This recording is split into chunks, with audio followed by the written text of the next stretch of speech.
Hi hello ನಮಸ್ಕಾರ ಸ್ನೇಹಿತರೆ, ರನ್ನ ಟಿವಿಗೆ ನಿಮ್ಮೆಲ್ಲರಿಗೆ ಸ್ವಾಗತ. ಕಲರ್ಸ್ ಕನ್ನಡ ವಾಹಿನಿಯಲ್ಲಿ ರಾತ್ರಿ 8 ಗಂಟೆಗೆ ಪ್ರಸಾರವಾಗುತ್ತಿರುವ ಗೌರಿ ಕಲ್ಯಾಣ ಧಾರಾವಾಹಿಯಲ್ಲಿ ಚಂಚಲ ಪಾತ್ರವು ಇದೀಗ ಬದಲಾವಣೆಯನ್ನು ಕಂಡಿದೆ. ಇದಕ್ಕೆ ಕಾರಣವಾದರೂ ಏನು ಮತ್ತು ಹೊಸದಾಗಿ ಬಂದ ಚಂಚಲ ಪಾತ್ರಧಾರಿ ಯಾರು ಎಂಬುದನ್ನು ಇಂದಿನ ವಿಡಿಯೋದಲ್ಲಿ ತೆಗೆದುಕೊಂಡು ಬರೋಣ. ನೀವು ಸಹಿತ ಈ ವಿಡಿಯೋನ ಇಷ್ಟಪಡೋದಾದರೆ ಈ ವಿಡಿಯೋಕ್ಕೆ ತಪ್ಪದೇ ಒಂದು ಲೈಕ್ ಮಾಡಿ.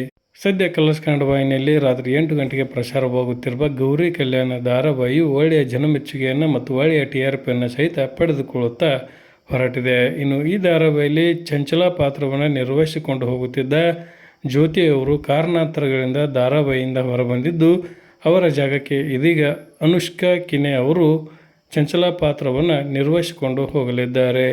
ಇವರು ಈ ಹಿಂದೆ ಅನೇಕ ಧಾರಾವಾಹಿಗಳಲ್ಲಿ ನಟನೆಯನ್ನು ಮಾಡಿದ್ದಾರೆ. ಯಜಮಾನ, ಸ್ನೇಹದ ಕಡಲಲ್ಲಿ ಮತ್ತು ಶಾಂತಂ ಪಾಪಂ ಎಪಿಸೋಡ್ಗಳಲ್ಲಿಯೂ ಸಹಿತ ಇವರು ವಿಲನ್ ಆಗಿ ಕಾಣಿಸಿಕೊಂಡಿದ್ದಾರೆ. ಯಾವುದೇ ಧಾರಾವಾಹಿ ಆಗಲಿ, ಎಲ್ಲ ಪಾತ್ರಗಳಿಗೆ ಅದರದೇ ಆದ ಮಹತ್ವವನ್ನು ಆ ಪಾತ್ರವು ಪಡೆದುಕೊಳ್ಳುತ್ತಾ ಹೊರಟಿರುತ್ತದೆ. ಇದೀಗ ಜ್ಯೋತಿಯವರು ಧಾರಾವಾಹಿಯಿಂದ ಹೊರಬಂದಿದ್ದು, ಅವರ ಸ್ಥಾನವನ್ನು ಇನ್ನು ಮುಂದೆ ಅನುಷ್ಕಾ ಕಿನೆ ಅವರು ತುಂಬಲಿದ್ದಾರೆ. ಈ ಪಾತ್ರದ ಬದಲಾವಣೆಯ ಬಗ್ಗೆ ನಿಮ್ಮ ಅನಿಸಿಕೆ, ಅಭಿಪ್ರಾಯವನ್ನು ಕಮೆಂಟ್ ಬಾಕ್ಸಲ್ಲಿ ತಿಳಿಸಿ. ಧನ್ಯವಾದಗಳು, ನಮಸ್ಕಾರ.